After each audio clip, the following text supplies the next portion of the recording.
Hello students, this is Irene and you are learning working with Python functions.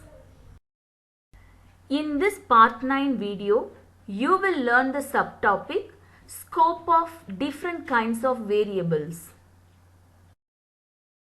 Scope of variables. The scope rules of the language are the rules that decide in which part of the program a particular piece of code or data item would be known and can be accessed therein. Scope definition.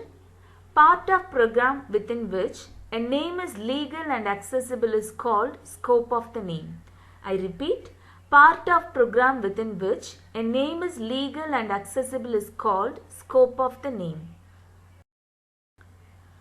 There are broadly two kinds of scopes in Python. They are global scope and local scope. So the two kinds of scopes in Python are global scope and local scope. Global scope. A global variable is a variable defined in the main program or main section. Such variables are said to have global scope.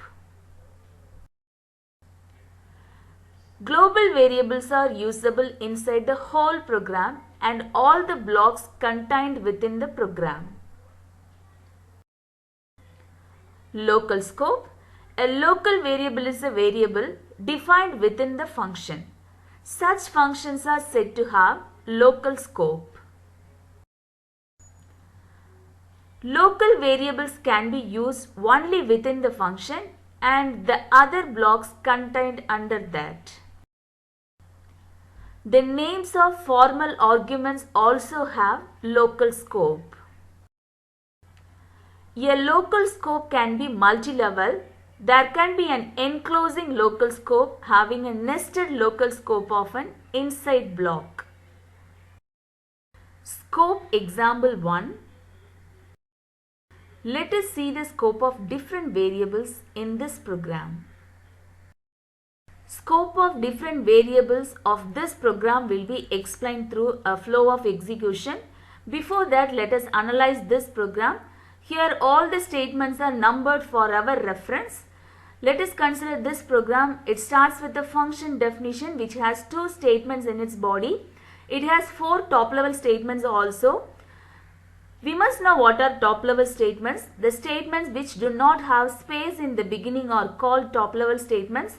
So here we have line number 1 is the top level statement. Line number 4, 5, 6 and 7 are also the top level statements. Here these top level statements are named as statement 1, statement 2, statement 3 and 4 because these top level statements are there in the main segment. When we refer this statement 1 in the flow of execution, we refer it as main.1, main.2, main.3 and main.4. Here we have two more statements. They are the statements of this calcsum function. So when we refer this statement 1, we refer it as calcsum.1 and calcsum.2.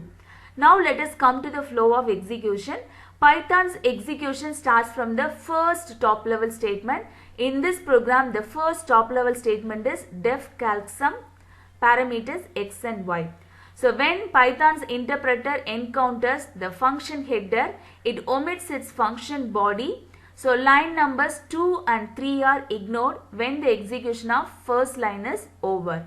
So the next statement to be executed is the next top level statement number 4. Step 2, line number 4, main.1. Here now we are in line number 4, the first statement of main segment. When the main segment starts its execution, global environment for the main segment will be created and the first statement receives the integer input from the user and stores it in the variable num1. As num1 is available in the main segment, this is a global variable. Suppose consider the user has given the integer input as 3. In the global environment, global variable num1 will be created and it will be referencing the value 3. So statement 1 of main segment has completed its execution and the next statement to be executed is line number 5 of this main segment. Step 3, line number 5 main dot 2. Now we are in line number 5, which is the second statement of main segment. When this statement is executed, it receives the integer input and stores it in the variable num2. Num2 is available in the main segment, so this is a global variable. Consider if the user has entered the value 2 through this input statement in the global environment, the global variable num2 will be created and it will be referencing the value 2. So now the second statement of main segment has completed its execution. The next statement to be executed is line number 6 of main segment. Step 4, line number 6 main dot 3. Now we are in line number 6, which is the third statement of main segment. When this statement is executed, there is a function called statement with the arguments num1 and num2. When this function call is invoked, Python's program's execution jumps from this statement to its function definition. So the function definition is available in line number 1. The values of num1 and num2 will be carried to the formal parameters x and y. So as this is a local function, the local environment for this calcsum function will be created in the global environment, which will be referencing the value passed by num1 and num2. So x has received the value from num1 and y has received the value from num2. So in the global environment, the local environment for calcsum will be created. X will be referencing the value referenced by num1, that is number 3. And y will be referencing the value 2, which was referenced by num2. So by the end of execution of statement 3 of main segment, the local environment for calcsum function was created with the formal arguments x and y. So the next statement to be executed is the function's body, the first statement of function body of calcsum function. Step 5, line number 2, calcsum.1. Now we are in line number 2, the first statement of calcsum function. When this statement is executed, it computes the sum of values received from the formal arguments x and y. When you see in the local environment, the variable x references the value 3 and the formal argument y references the value 2. We have two formal arguments, also they are local variables. So now the statement 1 computes x plus y. So x plus y will be 3 plus 2, the result will be 5.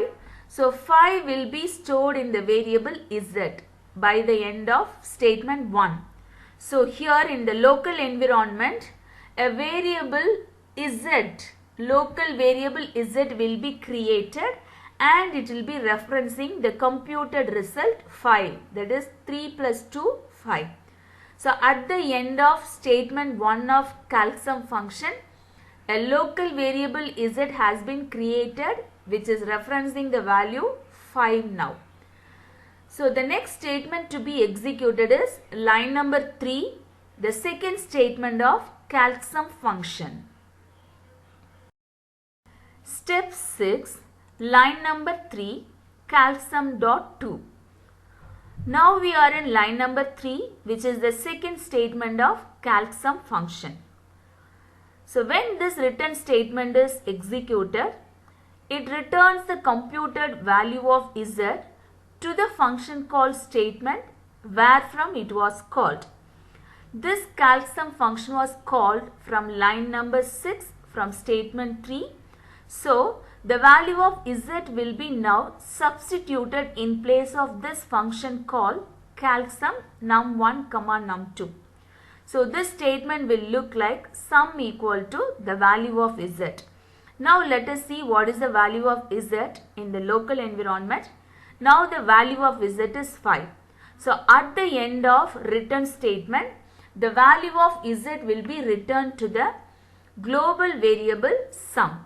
So in the global environment, the variable sum will be created and it will be referencing the value passed by the variable Z, because the return statement has returned the value 5 to the function call statement and it assigned to the global variable sum. So the global variable sum is now referencing the value 5. Also, when the return statement is encountered, the function's execution also gets over. So the local environment of this calcsum function will be removed at the end of execution of return statement. So now the local environment will be removed from this program and the variables Z, X and Y will not be available hereafter.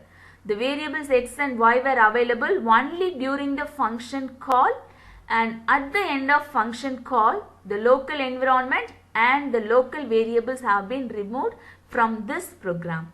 So the next statement to be executed is line number 7 or the statement 4 of main segment.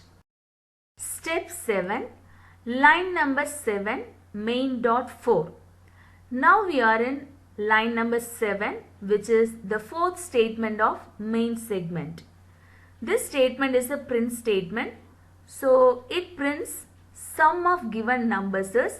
In place of this variable sum, it prints the value of sum. Now in the global environment, the value of variable sum is 5. So this value 5 will be printed in place of this sum.